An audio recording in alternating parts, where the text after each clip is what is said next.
क्या किसी इंटरमीडिएट की स्टेबिलिटी को इंडक्टिव इफेक्ट के बेस पे एक्सप्लेन किया जा सकता है, या फिर अल्कोहल या कार्बोक्सिलिक एसिड की एसिडिक स्ट्रेंथ को इंडक्टिव इफेक्ट के बेस पे एक्सप्लेन कर सकते हैं? Welcome to Hello Organic. मैं अनुराग जोशी और इस टाइटल वीडियो को इस तरह से डिजाइन किया गया है ताकि आप इस टॉपिक को बेसिक से एडवांस लेवल तक सीख सकते हो या फिर मेरे साथ रिवाइज कर सकते हो। तो जुड़े रहिएगा इस वीडियो में मेरे साथ। मिलते हैं एक छोटे से इंट्रो के बाद।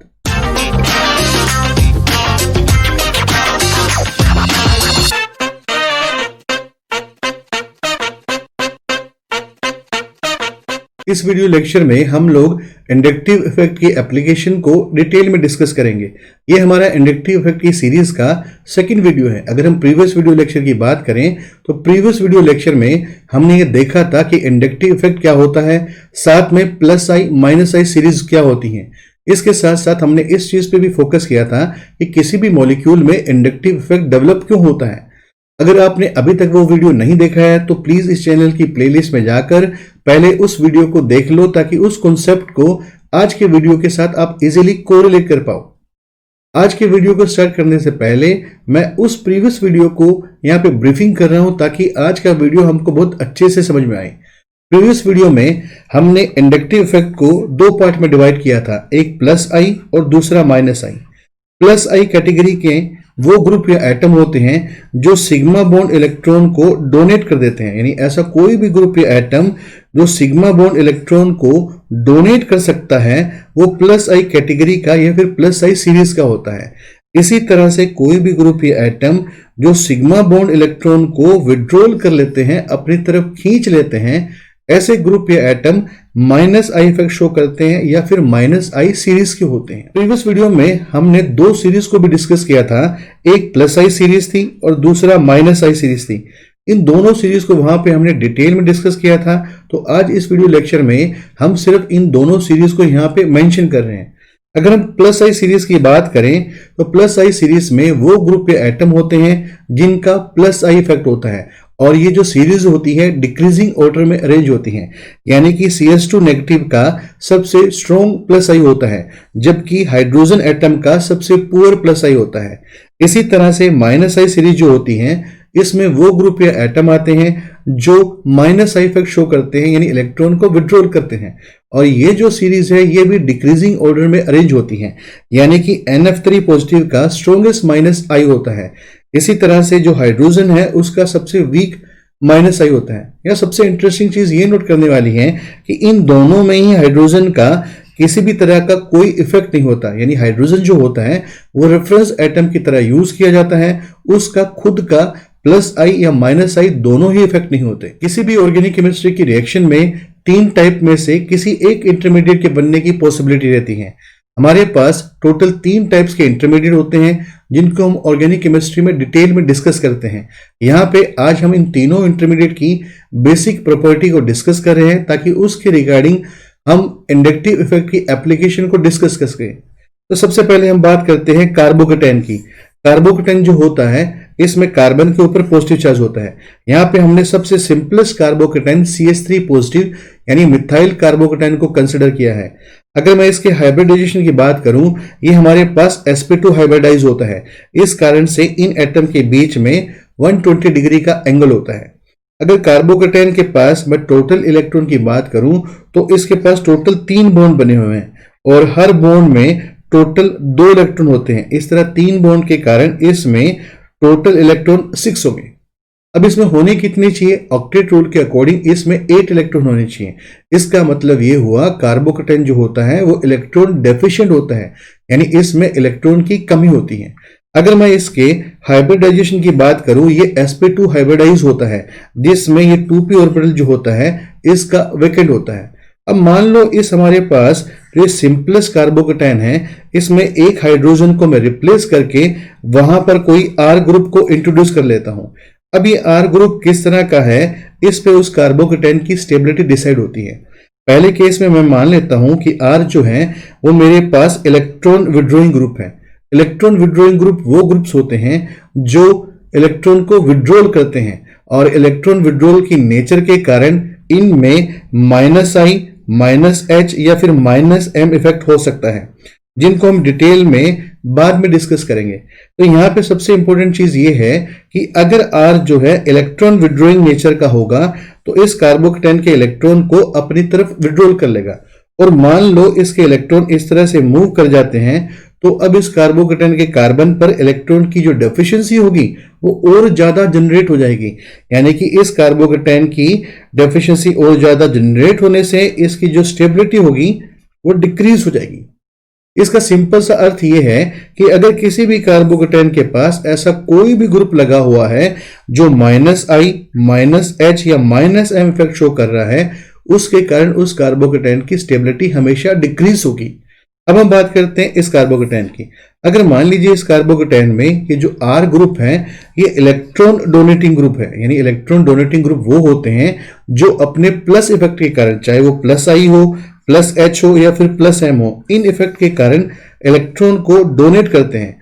और जैसे ही इलेक्ट्रॉन को डोनेट करते हैं इस कार्बोकेटाइन की जो डेफिशिएंसी थी वो खत्म हो जाती है या कम हो जाती है, और इस कारण से इस कार्बोकेटाइन की स्टेबिलिटी इंक्रीज हो जाती है।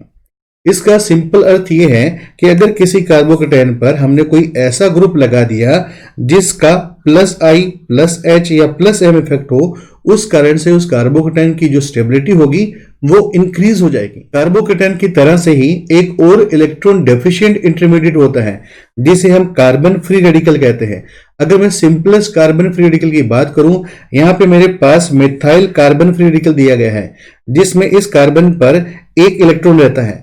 अगर मैं इसमें टोटल इलेक्ट्रॉन की बात करूं तो यहाँ पे इसने 3 बॉन्ड बना रखे हैं और हर बॉन्ड में 2 इलेक्ट्रॉन होते हैं, तो 6 इलेक्ट्रॉन तो इसमें बॉन्ड के कारण आ गए और 1 इलेक्ट्रॉन इसके पास है, यानी इस वक्त इसके पास टोटल 7 इलेक्ट्रॉन है।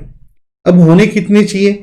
ऑक्टेट रूल के अकॉर्डिंग इसमें 8 इलेक्ट्रॉन होने चाहिए, बट इसके पास 7 इलेक्ट्रॉन है, यानी कि ये कार्बोकेटाइन की तरह ही इलेक्ट्रॉन डेफिशिएंट इंटरमीडिएट होता है। अगर मैं इसके हाइब्रिडाइजेशन की बात करूं, ये अगेन sp2 हाइब्रिडाइज होता है जिसमें इन सभी बॉन्ड के बीच में 120 डिग्री का एंगल होता है, यानी ये प्लेनर नेचर का होता है, और यहाँ पे इसके पास 2p ऑर्बिटल रहता है जिसके पास एक सिंगल इलेक्ट्रॉन प्रेजेंट रहता है।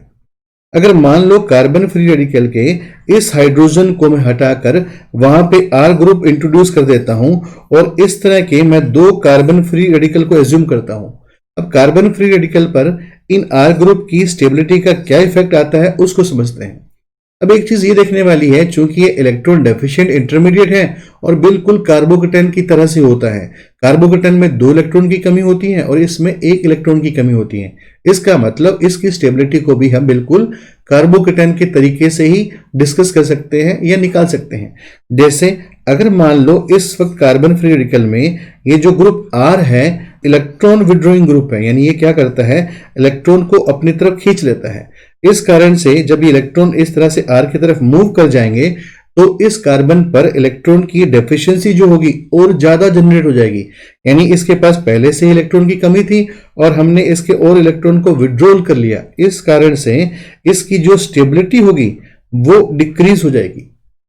इसका मतलब ये है अगर किसी भी कार्बन फ्री रेडिकल में कोई ऐसे ग्रुप -I, -H और -M इफेक्ट शो करने वाले कोई ग्रुप्स हैं तो वो हमेशा कार्बन फ्री रेडिकल की स्टेबिलिटी को बिल्कुल कार्बोकेटाइन की तरह से डिक्रीज कर देंगे। अब मान लो इस कार्बन फ्री रेडिकल में ये जो ग्रुप R लगा है ये ग्रुप इलेक्ट्रॉन डोनेटिंग ग्रुप है, यानी ये क्या करेगा, इलेक्ट्रॉन को इस तरह से कार्बन फ्री रेडिकल के कार्बन की तरफ डोनेट कर देगा। तो अगर इलेक्ट्रॉन इस तरह से इस कार्बन के पास आ जाएंगे तो इस कार्बन की जो डेफिशिएंसी थी वो खत्म हो जाएगी या फिर कम हो जाएगी। इस कारण से इसकी जो स्टेबिलिटी है वो स्टेबिलिटी इंक्रीज हो जाएगी। या फिर हम ऐसा भी कह सकते हैं कि अगर कार्बन फ्री रेडिकल के पास कोई ऐसा ग्रुप है जो +I, +H या +M इफेक्ट शो करता है तो इस कारण से कार्बन फ्री रेडिकल की स्टेबिलिटी बिल्कुल कार्बोकेटाइन की तरह से ही इंक्रीज हो जाती है। अब तीसरे नंबर पे हमारे पास एक और इंटरमीडिएट आता है जिसे हम कार्बोनाइन कहते हैं। इस कार्बोनाइन इंटरमीडिएट में कार्बन के ऊपर नेगेटिव चार्ज होता है। अगर मैं इसके हाइब्रिडाइजेशन की बात करूं, ये sp3 हाइब्रिडाइज होता है और इसकी स्ट्रक्चर कुछ इस तरह से होती है। अगर इस कार्बन पर एक नेगेटिव चार्ज है, इसके साथ इसने 3 बॉन्ड बना रखे हैं। चूंकि एक बॉन्ड में 2 इलेक्ट्रॉन होते हैं, इसका मतलब ये हुआ इस कार्बन के पास अब टोटल जो है वो 8 इलेक्ट्रॉन होंगे।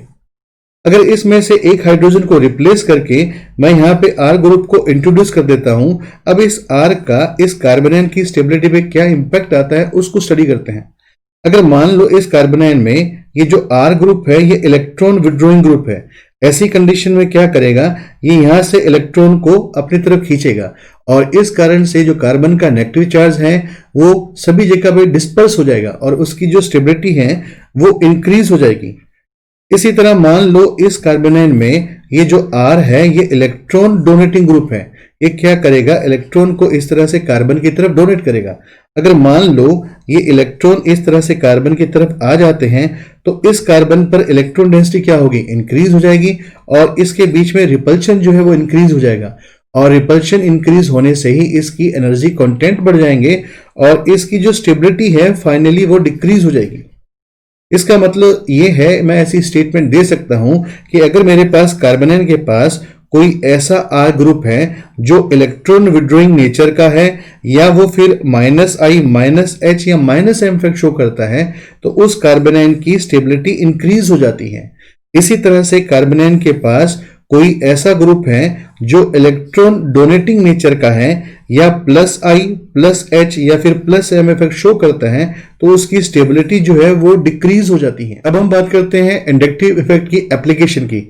अब हम जितना भी डिस्कस करेंगे या जो भी एप्लीकेशन को डिस्कस करेंगे उसमें केवल इंडक्टिव इफेक्ट को ही लेंगे, क्योंकि जीओसी में अभी हमने इंडक्टिव इफेक्ट को ही कवर किया है, इसलिए ये जितनी भी एप्लीकेशन है ये इंडक्टिव इफेक्ट को ध्यान में रख कर डिजाइन की गई है।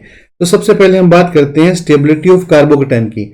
अभी हमने इसी वीडियो में देखा है कि अगर कार्बोकेटाइन के पास कोई ग्रुप R लगा है और R इलेक्ट्रॉन विड्रॉइंग नेचर का है और -I इफेक्ट शो करता है तो इस कार्बोकेटाइन के जो इलेक्ट्रॉन होते हैं वो इस साइड शिफ्ट हो जाएंगे और इलेक्ट्रॉन इस साइड शिफ्ट होने के कारण इसमें इलेक्ट्रॉन की जो डेफिशिएंसी है वो और ज्यादा जनरेट हो जाएगी, इसीलिए इसकी जो स्टेबिलिटी है वो डिक्रीज हो जाएगी। इसका मतलब ये हुआ कि किसी भी कार्बोकेटाइन के पास -I सीरीज का कोई भी ग्रुप या एटम लगा है वो उसकी स्टेबिलिटी को डिक्रीज कर देता है क्योंकि वो उसमें से इलेक्ट्रॉन को विड्रॉल कर लेता है। इसी तरह से अगर कार्बोकेटाइन के पास जो ग्रुप R लगा है वो इलेक्ट्रॉन डोनेटिंग नेचर का हो और +I इफेक्ट शो करे, इस कारण से ये क्या करेगा, इस कार्बोकेटाइन की तरफ इलेक्ट्रॉन को डोनेट कर देगा और जैसे ही इलेक्ट्रॉन कार्बोकेटाइन के पास आएंगे इसकी जो इलेक्ट्रॉन की डेफिशिएंसी थी वो या तो खत्म हो जाएगी या फिर कम हो जाएगी। दोनों ही कंडीशन में इसकी जो स्टेबिलिटी है वो इंक्रीज हो जाएगी। इसका मतलब ये है, मैं सीधी सी स्टेटमेंट ऐसी दे सकता हूं कि कार्बोकेटाइन के साथ -I उसका नुकसान कर रहा है, उसकी स्टेबिलिटी डिक्रीज कर रहा है।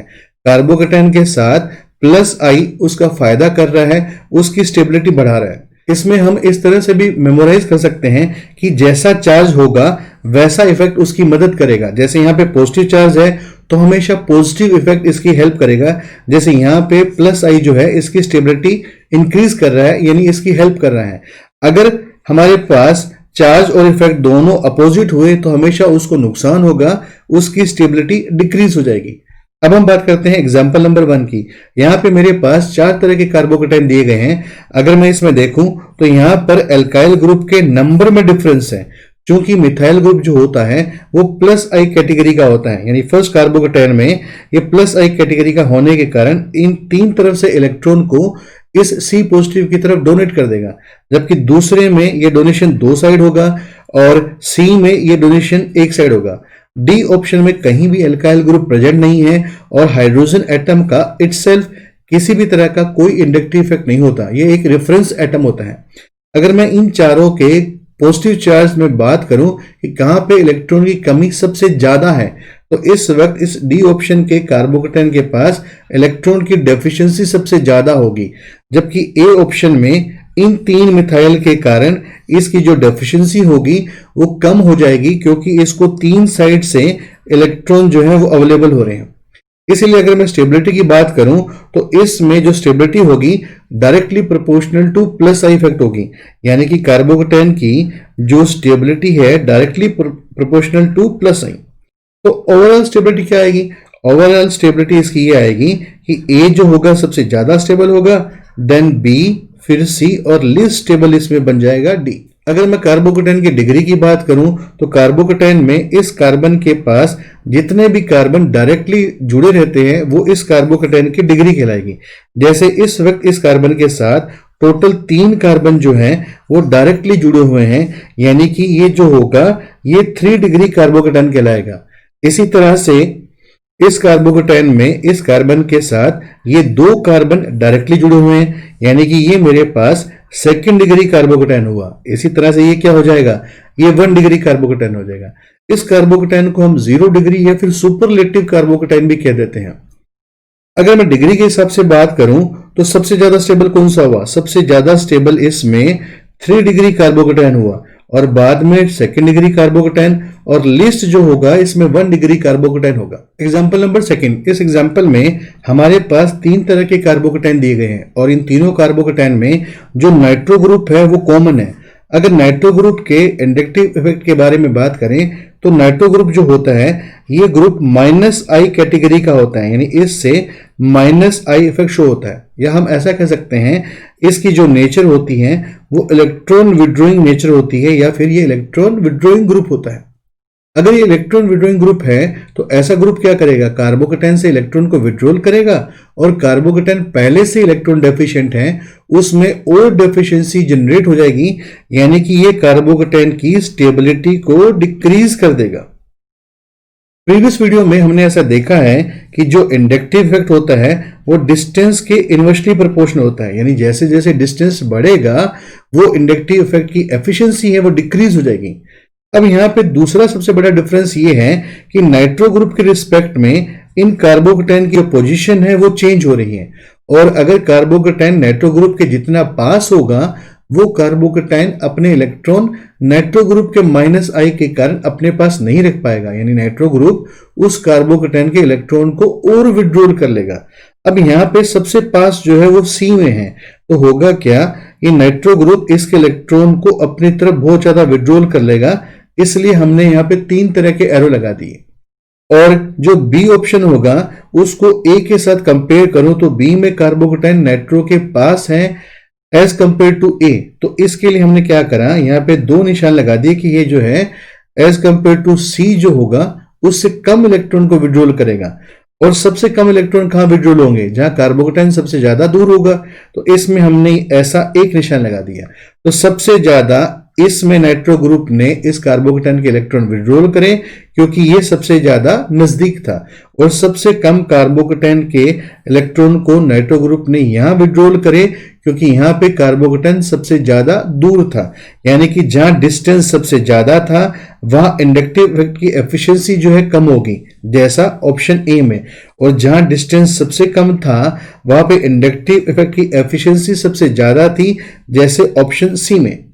तो इस कारण से अगर मैं स्टेबिलिटी की बात करूं तो इसमें सबसे ज्यादा जो स्टेबल होगा वो ए होगा, क्योंकि उसमें कार्बोकेटायन से इलेक्ट्रॉन कम विड्रॉल हुए।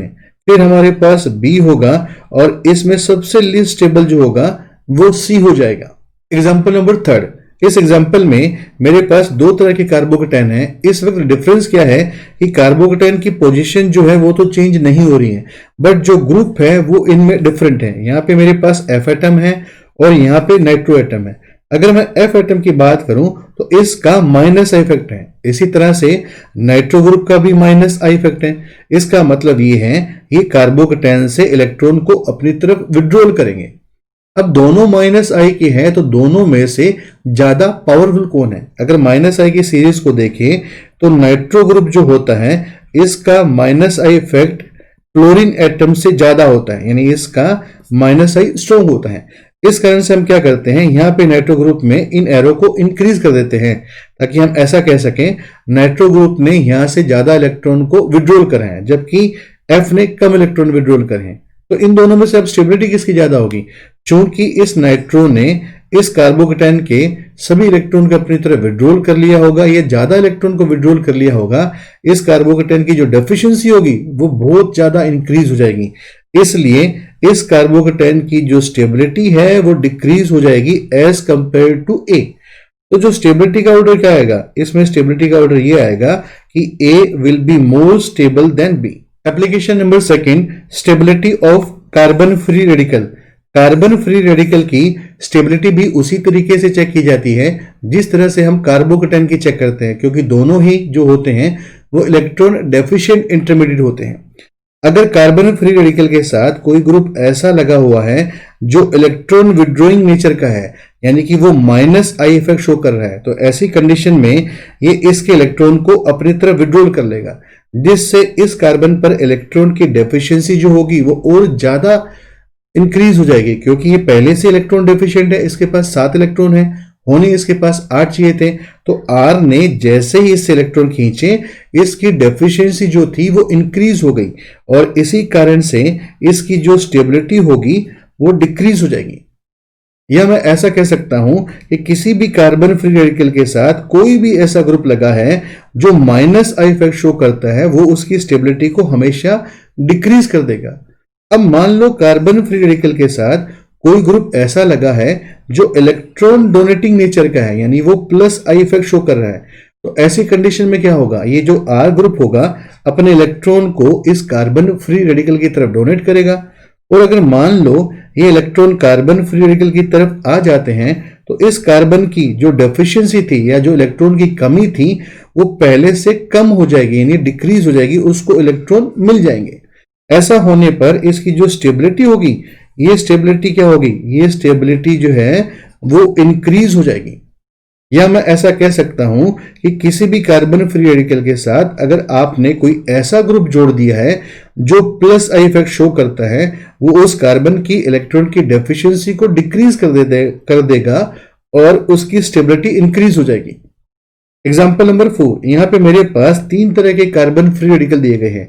चूंकि कार्बन फ्री रेडिकल और कार्बोकेटाइन की डिग्री सेम तरीके से निकाली जाती हैं, अगर मैं इस कार्बन फ्री रेडिकल की बात करूं तो ये जो कार्बन फ्री रेडिकल है जिसके ऊपर सिंगल इलेक्ट्रॉन है, ये टोटल 3 कार्बन से जुड़ा हुआ है, यानी कि ये मेरे पास 3 डिग्री कार्बन फ्री रेडिकल है। इसी तरह से ये मेरे पास जो कार्बन फ्री रेडिकल का कार्बन है, ये यहाँ पे 2 कार्बन के साथ डायरेक्टली जुड़ा हुआ है, ये मेरे पास 2nd डिग्री फ्री रेडिकल होगा। और इसी तरह से यहाँ पे केवल एक कार्बन होने के कारण ये मेरे पास 1 डिग्री फ्री रेडिकल हुआ।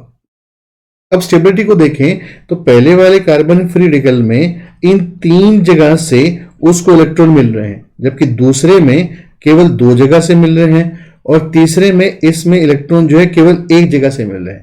मैंने इसमें ये जो ग्रुप हैं जिनका मैंने डोनेशन इफेक्ट शो किया है, ये इसीलिए शो किया है क्योंकि एल्काइल ग्रुप जो होता है वो हमेशा प्लस आई की कैटेगरी के होते हैं, यानी इसमें ये पूरे एल्काइल ग्रुप की जो चेन है वो इलेक्ट्रॉन डोनेट करने का काम करेगी। इसमें टोटल इलेक्ट्रॉन 3 जगह से आ रहे हैं, इसलिए इस कार्बन फ्री रेडिकल की जो डेफिशिएंसी थी वो डिक्रीज हो जाएगी। और इन तीनों में सबसे ज्यादा स्टेबल ये होगा क्योंकि इस वाले में कार्बन से जो इलेक्ट्रॉन है एक साइड से ही आ रहे हैं, इसलिए इसमें स्टिल इसकी डेफिशिएंसी जो है बाकी दोनों के कंपैरिजन में बनी रहेगी। इसलिए जो ओवरऑल स्टेबिलिटी आएगी उसमें मैं कह सकता हूं कि ए इसमें सबसे ज्यादा स्टेबल होगा, फिर इसमें बी हो जाएगा और सबसे लीस्ट स्टेबल इसमें सी होगा। एग्जाम्पल नंबर 5, इस एग्जाम्पल में मेरे पास जो कार्बन फ्री रेडिकल दिया गया है इसमें सिमिलरिटी क्या है कि सबके पास यहाँ पे CN ग्रुप है। डिफरेंस क्या है कि इस कार्बन फ्री रेडिकल की जो पोजीशन है वो चेंज हो रही है। अब बात करते हैं CN ग्रुप की। जो CN ग्रुप होता है ये अपना माइनस आई इफेक्ट शो करता है, और अगर इन तीनों एग्जाम्पल को मैं देखूं तो मुझे ये समझ में आता है कि इन तीनों में कार्बन फ्री रेडिकल की जो पोजीशन चेंज हो रही है उसके बेस पे हम इसकी स्टेबिलिटी निकाल सकते हैं। जैसे ए के केस में एक कार्बन फ्री रेडिकल जो होगा बाकी के कंपैरिजन में ज्यादा नजदीक होगा, इसलिए जो CN ग्रुप होगा इसमें से ज्यादा इलेक्ट्रॉन को अपनी तरफ खींच लेगा। इस कारण से हम इसमें इस तरह से 3 एरो लगा देते हैं कि इसमें जो ज्यादा इलेक्ट्रॉन है वो CN ने खींच लिए। अब B और C को आपस में कंपेयर करें तो जो C का फ्री रेडिकल है वो B के कंपैरिजन में CN के ज्यादा नजदीक है, इसलिए CN जो होगा इसमें B के कंपैरिजन में ज्यादा और A के कंपैरिजन से कम इलेक्ट्रॉन को अपनी तरफ विड्रॉल करेगा। और सबसे लीस्ट किसमें विड्रॉल करेगा, इसमें सबसे कम इलेक्ट्रॉन को विड्रॉल करेगा क्योंकि इसका जो फ्री रेडिकल है वो CN के रिस्पेक्ट में सबसे ज्यादा दूर है। तो डिस्टेंस बढ़ने के कारण इस CN का जो माइनस इफेक्ट था वो लेस इफेक्टिव हो गया। अब इन तीनों में सबसे ज्यादा इसके इलेक्ट्रॉन की कमी हुई और सबसे कम इसमें इलेक्ट्रॉन की कमी हुई, तो सबसे ज्यादा स्टेबल कौन होगा? अगर मैं ओवरऑल ऑर्डर की बात करूं तो इसमें सबसे ज्यादा वो फ्री रेडिकल होगा जिसमें Cn ने कम से कम नुकसान करा है, तो वो हमारे पास हो जाएगा B, उसके बाद आएगा C और सबसे लीस्ट स्टेबल इसमें बन जाएगा A। Number third application, stability of carbanion. अगर कार्बोनेन के रिस्पेक्ट में हम बात करें तो किसी भी कार्बोनेन के पास अगर R ग्रुप है और उसकी नेचर इलेक्ट्रॉन डोनेटिंग नेचर है, तो ऐसी कंडीशन में क्या होगा, ये R ग्रुप जो होगा अपने इलेक्ट्रॉन को इस कार्बोनेन की साइड डोनेट करेगा, जिससे इस कार्बन पर रिपल्शन इंक्रीज हो जाएगा और रिपल्शन इंक्रीज होने से इसकी एनर्जी कंटेंट इंक्रीज हो जाएंगे, जिससे इसकी स्टेबिलिटी क्या होगी, इसकी जो स्टेबिलिटी होगी वो डिक्रीज हो जाएगी। यानी कि अगर किसी कार्बोनेन के पास प्लस आई ग्रुप है, उनकी नेचर इलेक्ट्रॉन डोनेटिंग होने के कारण वो उस कार्बोनेन की स्टेबिलिटी को डिक्रीज कर देंगे। बिल्कुल इसका उल्टा, अगर मान लो कार्बोनेन के पास कोई आर ग्रुप ऐसा जुड़ा हुआ है जिसकी नेचर इलेक्ट्रॉन विड्रॉइंग है, यानी वो क्या करता है, इलेक्ट्रॉन को अपनी तरफ विड्रॉल कर लेता है, या फिर वो माइनस आई कैटेगरी का है, इसीलिए क्या होगा, इस कार्बन के जो इलेक्ट्रॉन होंगे उसको वो खींच लेगा और ऐसा करने पे इस कार्बन के जो इलेक्ट्रॉन थे वो सभी जगह डिस्पर्स हो जाएंगे, इसलिए इसकी जो स्टेबिलिटी होगी वो इंक्रीज हो जाएगी। यानी कि अगर कार्बोनेन के पास माइनस आई जुड़ा हुआ है तो स्टेबिलिटी इंक्रीज होगी, प्लस आई ग्रुप जुड़ा हुआ है तो स्टेबिलिटी जो है डिक्रीज हो जाएगी। एग्जाम्पल नंबर 6, इस एग्जाम्पल में हमारे पास 4 तरह के कार्बोनेन दिए गए हैं। अगर मैं इनकी डिग्री की बात करूं तो इसकी डिग्री कार्बोकेटाइन या फिर कार्बन फ्री रेडिकल की तरह ही चेक की जाती है कि जिस कार्बन पर नेगेटिव चार्ज है उसके साथ डायरेक्टली कितने कार्बन जुड़े हुए हैं, वो उस कार्बोनेन की डिग्री कहलाएगी। जैसे ये मेरे पास यहाँ पे 3 डिग्री कार्बोनेन होगा और इसी तरह ये 2 डिग्री होगा, ये 1 डिग्री कार्बोनेन होगा, और लास्ट वाला डी ऑप्शन जो होगा जिसे 0 डिग्री या सुपरलेटिव डिग्री का कार्बोनेन कहते हैं। अब इसमें स्टेबिलिटी किस तरह से चेक करेंगे, तो सबसे पहले देखते हैं कि इस C नेगेटिव के साथ ग्रुप कौन सा जुड़ा हुआ है। इन सब में यहाँ पे एल्काइल ग्रुप जुड़ा हुआ है और एल्काइल ग्रुप का जो नंबर है वो डिफरेंट है। अगर एल्काइल ग्रुप के इंडक्टिव इफेक्ट की बात करें तो एल्काइल ग्रुप जो होता है इसका प्लस आई इफेक्ट होता है, यानी कि ये इलेक्ट्रॉन को डोनेट करता है। तो पहले वाले केस में क्या होगा, 3 तरफ से इलेक्ट्रॉन जो होंगे इस C नेगेटिव वाले कार्बन पर पहुंचेंगे, जबकि इसमें 2 तरफ से पहुंचेंगे, इसमें 1 तरफ से पहुंचेंगे और D में जो है इलेक्ट्रॉन पहुंच ही नहीं पाएंगे, क्योंकि D में हाइड्रोजन एटम जो होता है इसका किसी भी तरह का प्लस आई या फिर माइनस आई इफेक्ट नहीं होता, ये रेफरेंस एटम होता है। तो अगर इस बेस पे मैं ऐसा पूछूं कि किस कार्बन नेगेटिव पे सबसे ज्यादा रिपल्शन होगा, सबसे ज्यादा रिपल्शन जो है वो A में होगा, क्योंकि यहां पर 3 साइड से जो इलेक्ट्रॉन है वो इस C नेगेटिव कार्बन पे आ रहे हैं, और सबसे कम रिपल्शन किस में होगा, सबसे कम रिपल्शन इसमें होगा। यानी कि इसमें रिपल्शन सबसे ज्यादा होगा तो इसमें एनर्जी कंटेंट भी ज्यादा हो जाएंगे और इसकी जो स्टेबिलिटी है सबसे लीस्ट आएगी, यानी इसकी स्टेबिलिटी जो है डिक्रीज हो जाएगी। अगर मैं ओवरऑल ऑर्डर की बात करूं तो इसमें सबसे ज्यादा स्टेबल कौन होगा, सबसे ज्यादा स्टेबल इसमें D बनेगा, क्योंकि उसमें किस साइड से भी इलेक्ट्रॉन C नेगेटिव की तरफ नहीं बढ़ पा रहे हैं। और फिर इसमें ऑप्शन आ जाएगा C, क्योंकि उसमें 1 मिथाइल नुकसान करेगा, फिर ऑप्शन आएगा B, क्योंकि उसमें 2 मिथाइल इलेक्ट्रॉन को उस C नेगेटिव की तरफ भेज के नुकसान करेंगे, और सबसे ज्यादा नुकसान जो होगा वो A में 3 साइड से होगा, इसलिए A जो होगा इस सीरीज का लीस्ट स्टेबल होगा। एग्जांपल नंबर 7, इस एग्जांपल में हमारे पास कार्बोनेन दिया गया है और दोनों में डिफरेंस करें तो यहाँ पे हमारे पास CH2PH ग्रुप है और यहाँ पे CH2NO2 ग्रुप है, यानी CH2 तो उसमें कॉमन मान लूं, तो डिफरेंस क्या है, यहाँ पे PH जुड़ा हुआ है और यहाँ पे नाइट्रो ग्रुप जुड़ा हुआ है, और दोनों ही जो हैं वो माइनस आई कैटेगरी के हैं, यानी PH के पास भी माइनस आई इफेक्ट है और नाइट्रो ग्रुप का भी माइनस आई इफेक्ट है। अगर मैं माइनस आई की सीरीज में इनका ऑर्डर चेक करूं तो वहां पे अपनों ने मेंशन किया था कि जो नाइट्रो ग्रुप होता है इसका माइनस आई इफेक्ट जो होता है फिनाइल ग्रुप से ज्यादा होता है, यानी कि ये ज्यादा इलेक्ट्रॉन विड्रॉइंग नेचर का होता है। तो अपने ऐसा कह सकते हैं कि नाइट्रो ग्रुप क्या करेगा, यहां से ज्यादा इलेक्ट्रॉन को अपनी तरफ विड्रॉल करेगा, इसलिए मैंने यहाँ पे 2 निशान लगा दिए, और फिनाइल जो ग्रुप होगा इलेक्ट्रॉन को कम विड्रॉल करेगा, इसलिए मैंने यहाँ पे 1 निशान लगा दिया। चूंकि इसमें इलेक्ट्रॉन विड्रॉइंग नेचर ज्यादा है, इसलिए एक जो नेगेटिव चार्ज है ये आसानी से डिस्पर्स हो जाएगा एज कंपेयर टू इसके। तो हम ऐसा कह सकते हैं कि इसमें जो स्टेबिलिटी होगी वो बी की ए से ज्यादा आएगी। Example number 8। इस एग्जाम्पल में सभी तरह की चीजें हमको बहुत अच्छे से समझनी है। पहली चीज तो ये कि मुझे इसमें ग्रुप भी डिफरेंट दिख रहे हैं कि यहाँ पे सभी जगह डिफरेंट ग्रुप हैं। मुझे ग्रुप का नंबर भी जो है वो डिफरेंट दिख रहे हैं। इसके साथ साथ ये ग्रुप की पोजीशन भी डिफरेंट दिख रही है। जैसे अगर मैं कार्बोनाइन को 1 नंबर मान लेता हूं तो 2 नंबर पोजीशन में यहाँ पे एफ एटम है और इसमें 2 नंबर पोजीशन पे 2 Cl एटम है, जबकि इसमें 3rd नंबर पे एक नाइट्रो ग्रुप है और डी में 3rd नंबर पे CN ग्रुप है। तो ऐसे मिक्स केस में हमको सबसे पहले इसमें एक सीक्वेंस को चेक करना होता है। इस सीक्वेंस को हम DNP बोलते हैं, यानी D for distance, N for number और P फॉर पावर। तो सबसे पहले हमको ये देखना है कि ये सभी ग्रुप जो है वो किस कैटेगरी के हैं। तो जो नाइट्रो ग्रुप है इसका माइनस आई इफेक्ट है और Cl का अगेन माइनस आई है, F का भी माइनस आई है और Cn का भी माइनस आई इफेक्ट है। इसका मतलब ये है कि ये जो चारों ग्रुप होंगे ये कार्बोनाइन से इलेक्ट्रॉन को विड्रॉल करके उसकी स्टेबिलिटी को इंक्रीज कर देंगे। अब सबसे ज्यादा कौन इंक्रीज करेगा, तो इसके लिए हमको इस रूल के अकॉर्डिंग चेक करना है। हमको D फॉर डिस्टेंस, यानी वो ग्रुप जो सबसे नजदीक होगा उसका इंडक्टिव इफेक्ट डोमिनेंट होगा। जैसे ये 3 नंबर कार्बन पे है, ये 2 नंबर कार्बन पे है, ये 2 नंबर कार्बन पे है और ये 3 नंबर कार्बन पे है, यानी सबसे नजदीक जो है बी में और सी में है। दोनों ही जो है 2-2 नंबर वाले कार्बन पे है। तो डिस्टेंस इसमें टाई हो रहा है। अब हम जाएंगे नंबर में। इसके पास एक एफ एटम है, इसके पास 2 Cl एटम है। इसका मतलब ये हुआ बी केस में ये दोनों Cl एटम जो होंगे इनका टोटल माइनस आई इफेक्ट जो होगा वो F के कंपैरिजन में ज्यादा होगा। इसीलिए इसमें जो स्टेबिलिटी की बात करें तो B जो होगा वो मोस्ट स्टेबल बन जाएगा। उसके बाद हमारे पास आ जाएगा C। अब हम बात करते हैं ए ऑप्शन की और डी ऑप्शन की। दोनों में पोजीशन जो है वो सेम है, इसके साथ साथ इनका नंबर भी सेम है, यानी डिस्टेंस भी टाई हो गया। दोनों में पोजीशन जो है 3rd नंबर कार्बन की है, नंबर भी टाई हो गया क्योंकि दोनों में केवल एक एक ग्रुप है। अब हम बात करते हैं पावर की।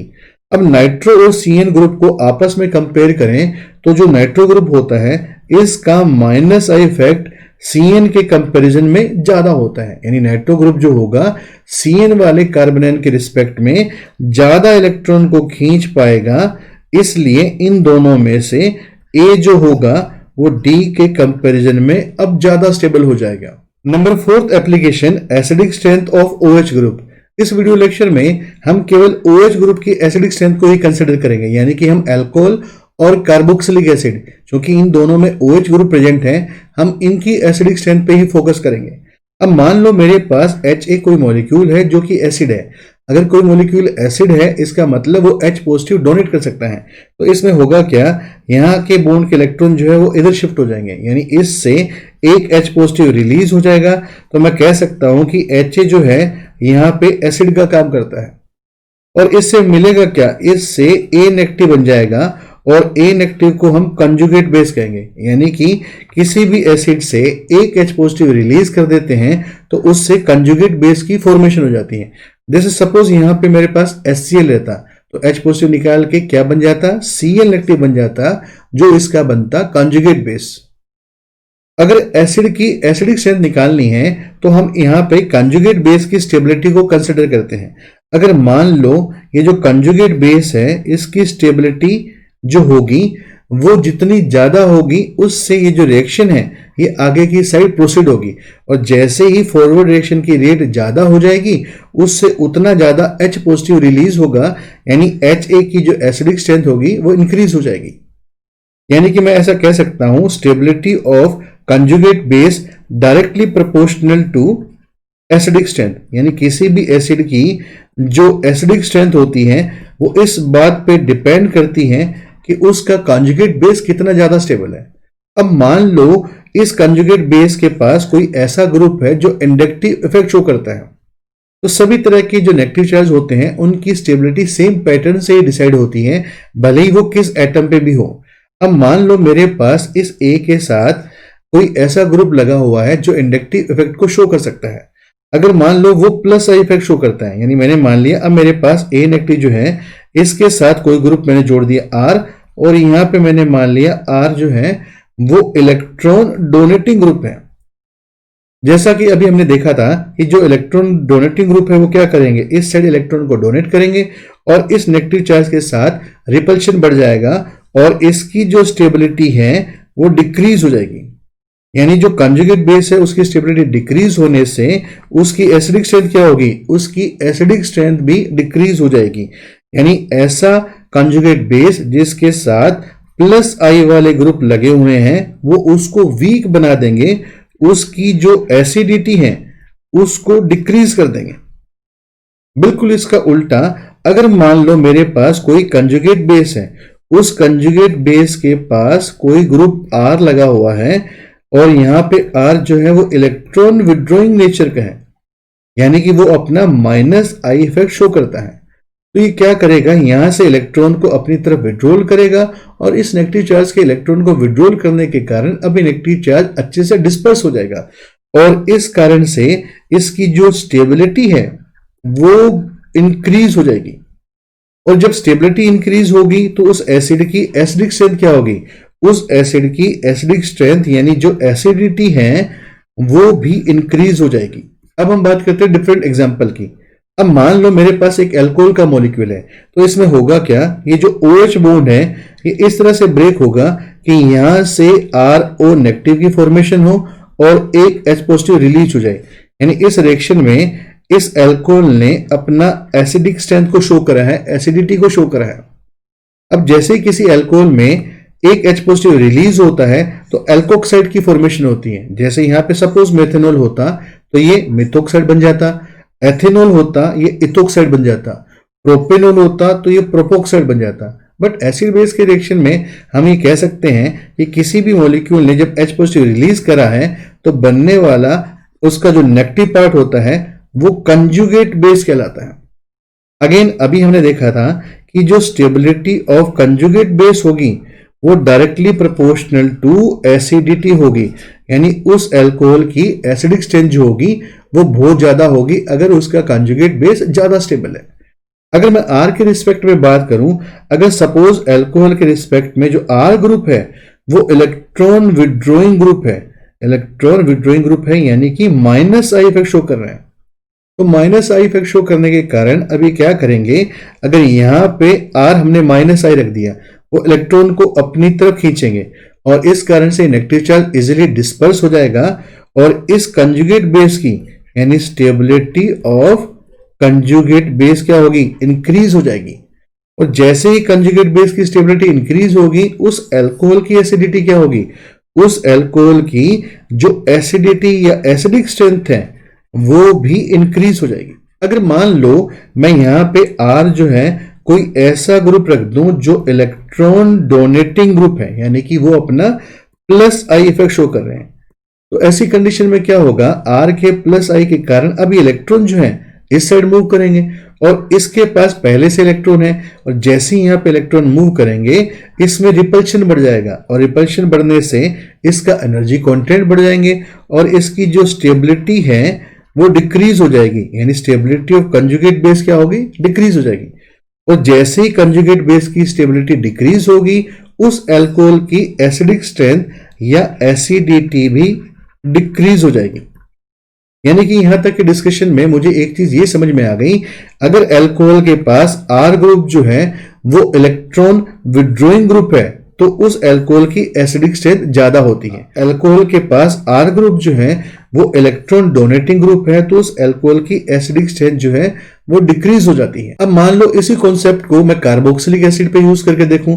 अब कार्बोक्सिलिक एसिड में होगा क्या, ये OH बॉन्ड जो है वो ब्रेक होगा और इसके इलेक्ट्रॉन यहां शिफ्ट हो जाएंगे, यानी इससे एक कार्बोक्सिलेट आयन की फॉर्मेशन होगी और साथ में हमारे पास बन जाएगा H पॉजिटिव। यानी इस रिएक्शन में कार्बोक्सिलिक एसिड जो है एक एसिड है और जैसे ही इससे H पॉजिटिव रिलीज होगा ये हमारे पास बन जाएगा कंजुगेट बेस। अगर हम प्रीवियस वीडियो लेक्चर की बात करें तो प्रीवियस वीडियो लेक्चर में हमने देखा था कि ये जो कार्बोक्सिलेट आयन होता है इससे दो इक्विवेलेंट आरएस की फॉर्मेशन होती है। यानी अब ये क्या करेगा, अपने इलेक्ट्रॉन को कुछ इस तरह से मूव कर लेगा। ये इलेक्ट्रॉन को इस तरह से क्यों मूव करेगा, क्योंकि इस ऑक्सीजन का ये जो नेगेटिव चार्ज है इस C डबल बॉन्ड O के पाई बॉन्ड के साथ कंजुगेशन में है, क्योंकि ये दोनों आपस में एक सिग्मा बॉन्ड से सेपरेट है। और जैसे ही ये चार्ज इस पे माइग्रेट करेंगे ये डबल बॉन्ड सिंगल बॉन्ड में कन्वर्ट हो जाएगा, जबकि यहाँ पे डबल बॉन्ड बन जाएगा और नेगेटिव चार्ज जो है इस ऑक्सीजन पे आ जाएगा। उस वीडियो में हमने इन दोनों आरएस को इक्विवेलेंट आरएस कहा था, यानी ये जो है वो इक्विवेलेंट आरएस कहलाती है। ठीक है, ये हमारे पास दो इक्विवेलेंट आरएस है। अगर मैं इसके रेजोनेंस हाइब्रिड की बात करूं तो इसका रेजोनेंस हाइब्रिड कुछ इस तरह से बनेगा, जिसमें यहाँ पे पार्शियल बॉन्ड होगा और दोनों ऑक्सीजन पर ये नेगेटिव चार्ज जो है कंप्लीटली डीलोकलाइज होगा। ये इसका रेजोनेंस हाइब्रिड बनेगा। अगर मान लो इस ऑक्सीजन से इस ऑक्सीजन तक नेगेटिव चार्ज इस तरह से डीलोकलाइज हो रहा है, इसका मतलब ये जो कार्बन है इस पे कौन सा चार्ज रहा होगा, इस पे भी नेगेटिव चार्ज रहा होगा। और सभी तरह के नेगेटिव चार्ज को इंडक्टिव इफेक्ट के थ्रू सेम तरीके से स्टेबलाइज करते हैं। अब हम बात करते हैं इस रेजोनेंस हाइब्रिड की, यानी ये जो रेजोनेंस हाइब्रिड है एसिड बेस की रिएक्शन में ही कंजुगेट बेस होता है। अगर मान लो इसमें जो R ग्रुप है वो हमने इलेक्ट्रॉन विड्रॉइंग ग्रुप रख दिए, यानी इनका -I इफेक्ट है, तो ये क्या करेंगे, इस कंजुगेट बेस से यहां से इलेक्ट्रॉन को अपनी तरफ विड्रॉल करेंगे, क्योंकि यहां पे नेगेटिव चार्ज है। और जैसे ही R यहां से इलेक्ट्रॉन को विड्रॉल करेगा इस नेगेटिव चार्ज की स्टेबिलिटी क्या होगी, इस नेगेटिव चार्ज की स्टेबिलिटी जो है वो इंक्रीज हो जाएगी। क्योंकि ये कंजुगेट बेस है, इसका मतलब कंजुगेट बेस की स्टेबिलिटी इंक्रीज हो गई, इसीलिए इस कार्बोक्सिलिक एसिड की जो एसिडिक स्ट्रेंथ या एसिडिटी होगी वो इंक्रीज हो जाएगी। अब बिल्कुल इसका उल्टा, अगर मान लो R जो है वो इलेक्ट्रॉन डोनेटिंग ग्रुप रखे हैं और +I इफेक्ट शो कर रहे हैं, ऐसी कंडीशन में क्या होगा, R अब इन इलेक्ट्रॉन को इधर पुश करेगा और जैसे ही R इन इलेक्ट्रॉन को इधर देगा, इस कार्बन के ऊपर पहले से इलेक्ट्रॉन थे और जैसे ही उसको इलेक्ट्रॉन और मिलेंगे इसमें रिपल्शन बढ़ जाएगा। रिपल्शन बढ़ने से एनर्जी कंटेंट बढ़ेंगे और इसकी स्टेबिलिटी डिक्रीज हो जाएगी। यानी जैसे ही इस पे आपने +I ग्रुप लगा दिया, इस कंजुगेट बेस की स्टेबिलिटी डिक्रीज हो गई और कंजुगेट बेस की स्टेबिलिटी डिक्रीज होने से एसिडिटी क्या होगी, इसकी एसिडिटी जो है वो भी डिक्रीज हो जाएगी। यानी कि इस डिस्कशन में एक चीज ये क्लियर हो गई कि मुझे कार्बोक्सिलिक एसिड की स्ट्रेंथ को इंक्रीज करना है, उसे स्ट्रॉन्ग एसिड बनाना है, तो R जो है हमेशा -I वाले ग्रुप होने चाहिए। और अगर मुझे उस कार्बोक्सिलिक एसिड की एसिडिक स्ट्रेंथ को डिक्रीज करना है तो उसमें जो R है वो इलेक्ट्रॉन डोनेटिंग ग्रुप होनी चाहिए। अब हम बात करते हैं डिफरेंट एग्जाम्पल की। एग्जाम्पल नंबर 9, यहाँ पे हमारे पास 4 टाइप के एल्कोहल दिए गए हैं और हमको इनकी एसिडिक स्ट्रेंथ निकालनी है। तो सबसे पहले हम क्या करते हैं, इन एल्कोहल के OH में से H पॉजिटिव को रिलीज करते हैं और H पॉजिटिव को रिलीज करके यहाँ पर नेगेटिव चार्ज की फॉर्मेशन कर लेते हैं। यानी कि मैंने क्या करा, OH में से H को रिलीज करा और O पे नेगेटिव चार्ज बना लिया, यानी कि मैंने इनके कंजुगेट बेस जो है वो डायरेक्ट बना लिए। चूंकि O पे नेगेटिव चार्ज है, अब अगेन मुझे ये देखना है कि सभी तरह के नेगेटिव चार्ज जो होते हैं वो +I से डिस्टेबलाइज होते हैं जबकि -I से स्टेबलाइज होते हैं। अगर मैं डी ऑप्शन की बात करूं तो यहां पे मेरे पास 3 मिथाइल ग्रुप है जो 3 तरफ से इलेक्ट्रॉन को डोनेट करेंगे, जबकि C में 2 मिथाइल ग्रुप है वो 2 तरफ से इलेक्ट्रॉन को डोनेट करेंगे। और इसी तरह से बी ऑप्शन में मेरे पास इथाइल ग्रुप है और ए ऑप्शन में मिथाइल ग्रुप है।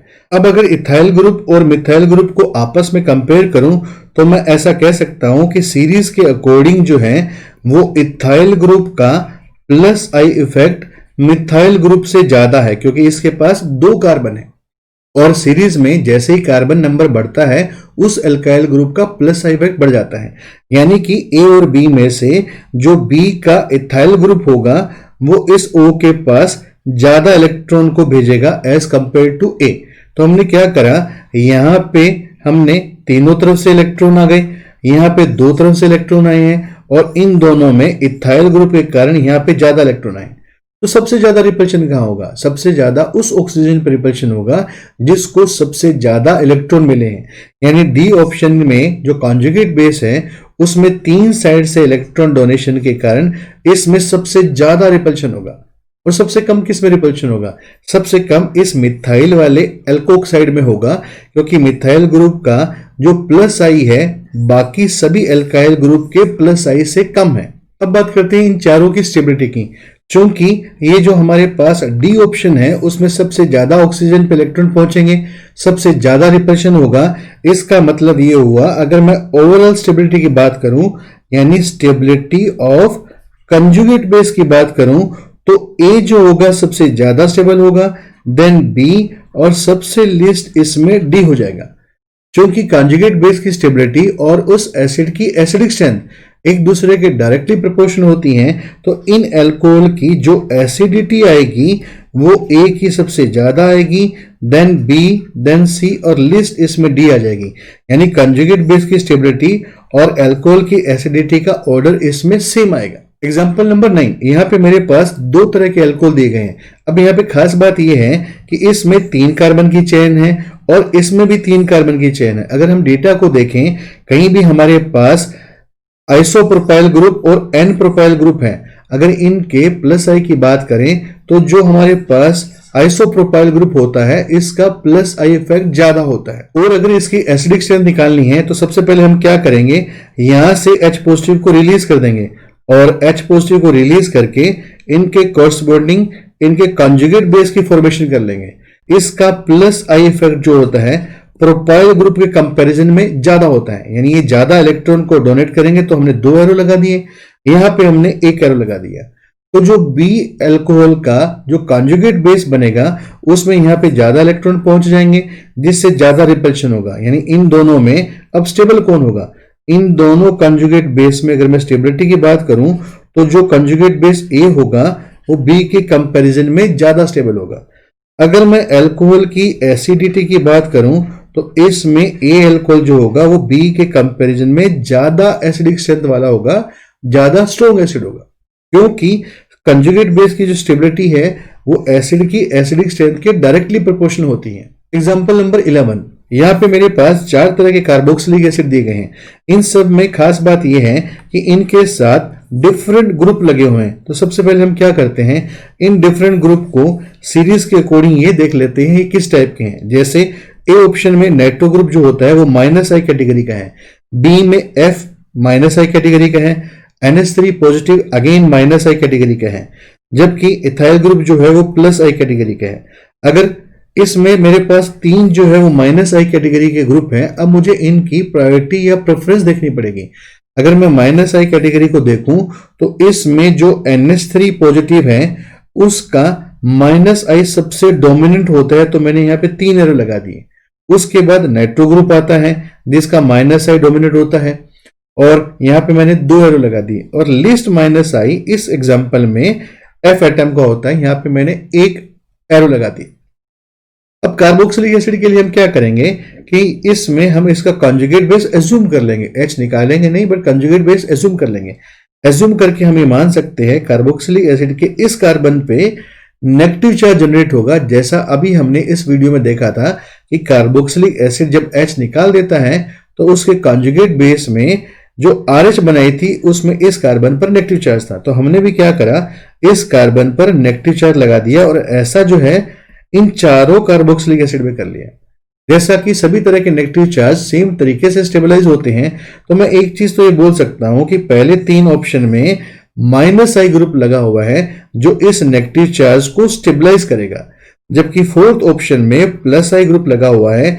ये क्या करेगा, इस तरह से इलेक्ट्रॉन को डोनेट करेगा, जिससे इस कार्बन पर रिपल्शन बढ़ जाएगा और इसकी स्टेबिलिटी डिक्रीज हो जाएगी। यानी एक चीज तो कंफर्म होगी कि अगर मैं इसमें स्टेबिलिटी ऑफ कंजुगेट बेस की बात कर रहा हूं तो जो डी होगा वो सबसे ज्यादा लेस स्टेबल होगा। सबसे ज्यादा स्टेबल कौन होगा? सबसे ज्यादा वो होगा जो इस डेल नेगेटिव को स्टेबलाइज करेगा। और इन तीनों में से चूंकि NH3 पॉजिटिव का -I इफेक्ट ज्यादा है, इसलिए ये ज्यादा इलेक्ट्रॉन को अपनी तरफ विड्रॉल करेंगे। हमने 3 निशान लगा दिए। फिर -I किसका ज्यादा है? नाइट्रो का, तो ये थोड़े कम इलेक्ट्रॉन को करेगा, हमने 2 निशान लगा दिए। और सबसे कम इस F एटम का जो बहुत कम इलेक्ट्रॉन को विड्रॉल करेगा। तो इन तीनों में से अब सबसे ज्यादा स्टेबल कौन बना? इन तीनों में सबसे ज्यादा या मोस्ट स्टेबल इसमें सी बन गया, देन इसमें ए आया और इसके बाद हमारे पास आ गया बी। तो ये इस तरह से इसका कंप्लीट ऑर्डर होगा। Application number 5, basic strength. अब बेसिक स्ट्रेंथ को समझने के लिए यहाँ पे हमने एक ऐसा मॉलिक्यूल को एज्यूम किया है जिसके पास लोन पेयर है, और कोई भी मॉलिक्यूल अगर अपना लोन पेयर H पॉजिटिव को डोनेट कर देता है तो वो मॉलिक्यूल लुईस डेफिनेशन के अकॉर्डिंग लुईस बेस होता है। यानी कि इसमें अब होगा क्या, ये अपने लोन पेयर को इसको डोनेट कर देगा, जिससे B और H के बीच में नए बॉन्ड की फॉर्मेशन हो जाएगी। यानी इसमें इस मॉलिक्यूल ने अपनी बेसिक नेचर को शो करा है और B ने अपना लोन पेयर डोनेट करा है, तो इस कारण से इस पर पॉजिटिव चार्ज बन जाएगा और ये बन जाएगा हमारे पास कंजुगेट एसिड। ठीक है, अब इसकी बेसिक स्ट्रेंथ जो है वो दो तरीके से निकाल सकते हैं। पहला तरीका तो ये है कि स्टेबिलिटी ऑफ कंजुगेट एसिड जितना ज्यादा होगी, इसमें इसकी बेसिक स्ट्रेंथ जो होगी या बेसिसिटी जो है उतनी ज्यादा हो जाएगी। बट हम इसमें दूसरा तरीका यूज करेंगे कि किसी भी डोनर एटम पर, मान लो इस केस में कौन डोनर एटम है, इस केस में बी जो है वो डोनर एटम है। अगर किसी भी डोनर एटम पर इलेक्ट्रॉन की डेंसिटी जो है वो इंक्रीज हो जाती है, वो बढ़ जाती है, तो वो बढ़िया बेस है, यानी वो बेसिसिटी के डायरेक्टली प्रोपोर्शनल होगा। अगर इलेक्ट्रॉन डेंसिटी डिक्रीज हो जाती है तो वो घटिया बेस है। जैसे एग्जांपल नंबर 12 में मेरे पास 3 तरह के यहाँ पे आयन दिए गए हैं। इनमें कॉमन चीज क्या है कि हमको बेसिसिटी कंपेयर करनी है और सबके पास यहाँ पे ऑक्सीजन डोनर एटम है, क्योंकि ऑक्सीजन के पास नेगेटिव चार्ज है। तो अगर मुझे इन तीनों में बेसिक स्ट्रेंथ को कंपेयर करना है तो मैं सेकंड मेथड को यूज करूंगा, जिसमें डोनर एटम के पास जिसमें सबसे ज्यादा इलेक्ट्रॉन डेंसिटी होगी वो स्ट्रॉन्ग बेस होगा और उसकी बेसिसिटी सबसे ज्यादा होगी। जैसे एग्जांपल 12 का जो सी ऑप्शन है उसमें इस कार्बन के साथ 3 मिथाइल ग्रुप जुड़े हुए हैं। अब 3 मिथाइल ग्रुप क्या करते हैं, चूंकि मिथाइल का प्लस आई इफेक्ट होता है और ये क्या करेंगे, इलेक्ट्रॉन को इस तरह से डोनेट करेंगे और डोनेट करने के कारण ही इस ऑक्सीजन पे अब इलेक्ट्रॉन इस तरह से मूव करेंगे। और बी में क्या होगा, केवल एक मिथाइल डोनेट कर रहा है। अगर मैं ए की बात करूं, ए में यहाँ पे हाइड्रोजन है और अभी हमने देखा था कि हाइड्रोजन का ना तो प्लस आई होता है और ना ही माइनस आई होता है। हाइड्रोजन तो एक रेफरेंस एटम की तरह यूज किया जाता है। अगर मैं इन तीनों कंपाउंड के या तीनों आयन के ऑक्सीजन को आपस में कंपेयर करूं तो जो सी ऑप्शन होगा उसके इस ऑक्सीजन पे सबसे ज्यादा इलेक्ट्रॉन डेंसिटी हो जाएगी, क्योंकि इसमें 3 तरफ से डोनेशन हो रहा है और नेट इलेक्ट्रॉन डेंसिटी इस ऑक्सीजन पे बहुत ज्यादा हो जाएगी। इसके बाद अगर इन दोनों को आपस में कंपेयर करूं तो यहाँ पे मिथाइल ग्रुप के कारण इस O पर इस O के कंपैरिजन में ज्यादा इलेक्ट्रॉन डेंसिटी रहेगी। तो सबसे ज्यादा इलेक्ट्रॉन डेंसिटी इस O पे, फिर इस O पे और लिस्ट होगी इस O पे। और अभी हमने कहा था कि डोनर एटम पर जैसे ही इलेक्ट्रॉन डेंसिटी इंक्रीज होगी वो स्ट्रॉन्ग बेस बन जाएगा। यानी कि अगर इसमें मैं बेसिक स्ट्रेंथ या बेसिसिटी के ऑर्डर की बात करूं तो C will be strongest base in this series, then B आएगा और सबसे लीस्ट आ जाएगा इसमें A। बिल्कुल सिमिलर कॉन्सेप्ट को यूज करके हम अमीन की बेसिसिटी को भी चेक कर सकते हैं। ध्यान में ये रखना है कि यहाँ पे जो हम अमीन की बेसिसिटी को डिस्कस कर रहे हैं ये उसकी गैस फेज की बेसिसिटी है। उसकी बाकी फेज में बेसिसिटी किस तरह से रहती है उसको हम लेटर ऑन डिस्कस करेंगे।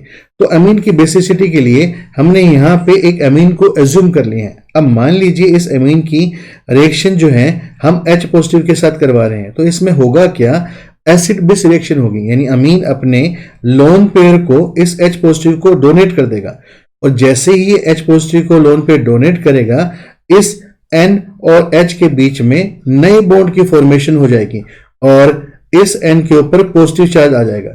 यानी कि इसमें इस मॉलिक्यूल ने अपनी बेसिक नेचर शो करी है और H पॉजिटिव को लोन पेयर दे के ये इसमें कंजुगेट एसिड बन गया।